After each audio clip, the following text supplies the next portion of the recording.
দিয়ে প্রতিদিন 16 লাখ ব্যারেল তেল রপ্তানি করেছে, যেটা ইরানে এর আগে যে তেল রপ্তানি করতো তার চেয়ে অনেক বেশি, এবং এর মাধ্যমে ইরান ব্যাপক পরিমাণে রেভিনিউ পেয়েছে।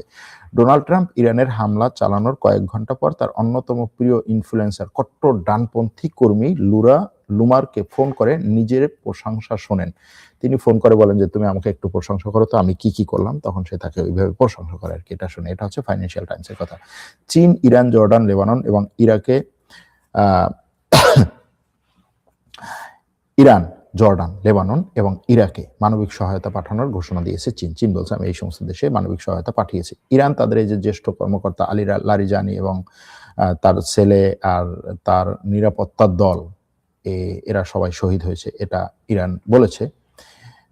ইরানের সর্বোচ্চ নেতা মুজতবা খামেনেই মধ্যস্থতাকারীদের মাধ্যমে দেশটির পররাষ্ট্র মন্ত্রণালয়ে পাঠানো প্রস্তাবকে প্রত্যাখ্যান করেছে। অর্থাৎ ইসরায়েল এবং আমেরিকা আমেরিকা ইরানের কাছে যে প্রস্তাব পাঠিয়েছে সেটাকে প্রত্যাখ্যান করেছে